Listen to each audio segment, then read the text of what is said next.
Good afternoon મિત્રો. આજે આપણે બીજો પ્રેક્ટિકલ આઈસીએમમાં નેક્સ્ટ શીખવા જઈ રહ્યા છે. એ છે ટ્રબલ શૂટ સીલિંગ ફેન.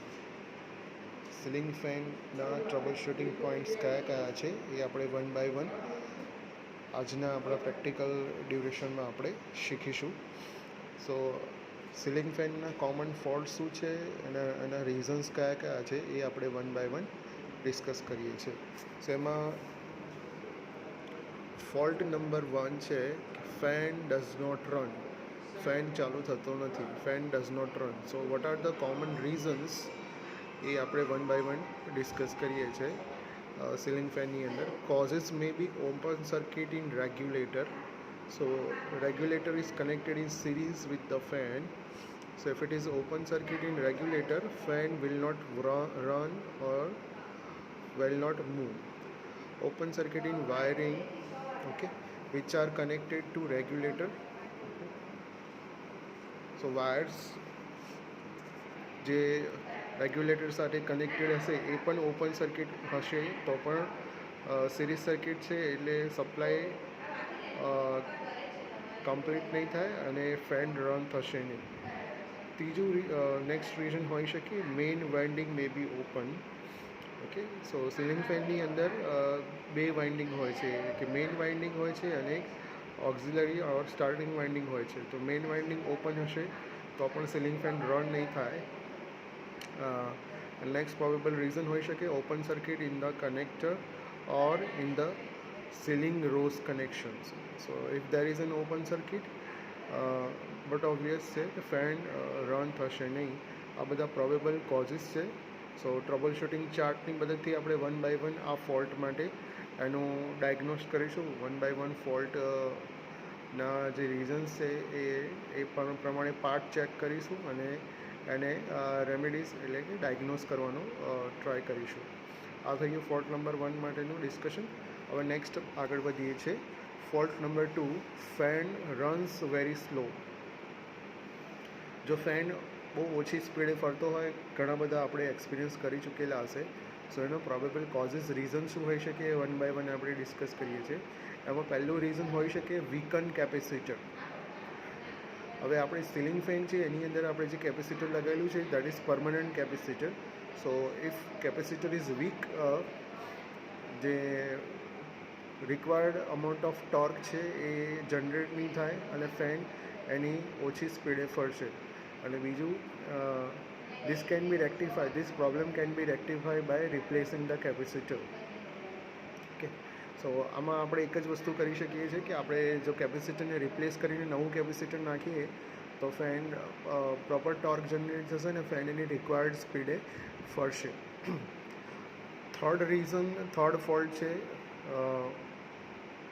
ફેનની અંદર ફેન બીકમ્સ નોઇસી. જ્યારે ફેન આપણે ચાલુ કરીએ ત્યારે ફેનમાંથી બહુ નોઇસી અવાજ આવે છે. એના કોઝિસ શું હોઈ શકે? એમાં પહેલું છે ડ્રાયડ ઓર જામ બુશ ઓર બેરિંગ ઓર બેન્ટ બ્લેડ. જે બેરિંગ્સ આપણે જનરલી રોટેટિંગ પાર્ટમાં હોય છે એ બેરિંગ જો જામ થઈ ગઈ હશે અથવા ડ્રાય થઈ ગઈ હશે તો પણ સીલિંગ ફેનમાંથી એ વધારે પડતો નોઇઝ જનરેટ કરશે.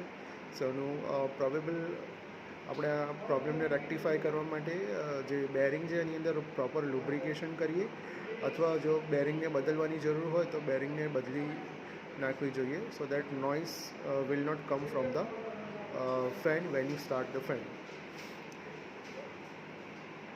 નેક્સ્ટ ફોલ્ટ છે fan વાઇબ્રેટ્સ.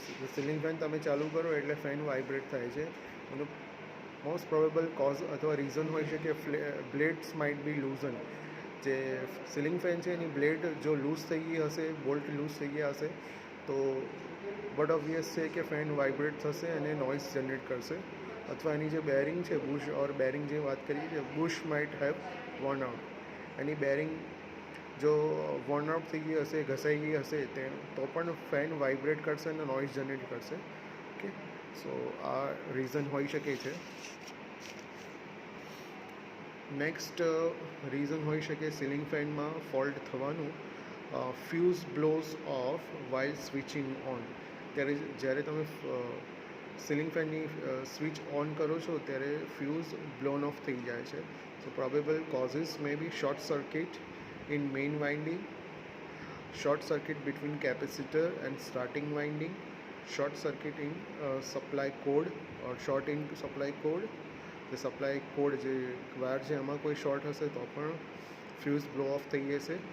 Or wires in the two pin plug might have shorted. So fuse જ્યારે ઓફ થાય, જ્યારે શોર્ટ સર્કિટ હશે ત્યારે જ ફ્યુઝ બ્લો ઓફ થશે. તો આ પ્રોબેબલ કોઝિસ છે. અલગ અલગ જગ્યાએ લોકેશનમાં શોર્ટ સર્કિટ થયા હશે તો ફ્યુઝ બ્લો ઓફ થઈ જશે અને ફેન ચાલુ થશે નહીં.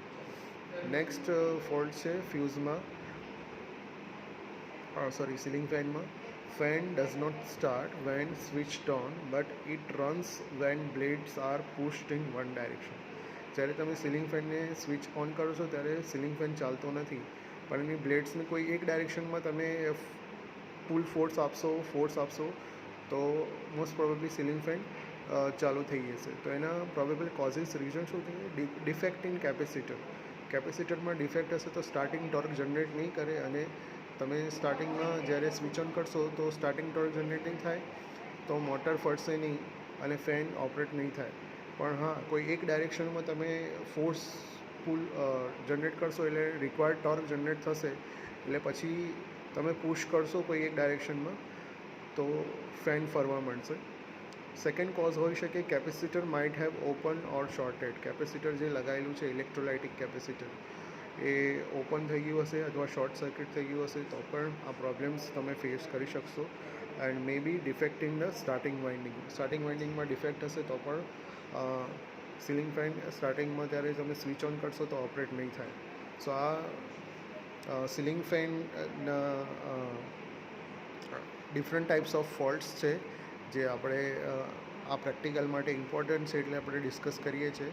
અને આની રેમેડીઝ અને રિપેર કરવા માટે ટ્રબલ શૂટિંગ ચાર્ટની મદદથી આપણે જેટલા ફોલ્ટ છે એના ટાઈપના કોઝિસ અને એ પ્રમાણેના એના પાર્ટને રિપેરિંગ કરીને આ પ્રોબ્લેમ ડાયગ્નોસ કરીને સીલિંગ ફેન ઓપરેટ કરી શકીએ છીએ. Thank you friends.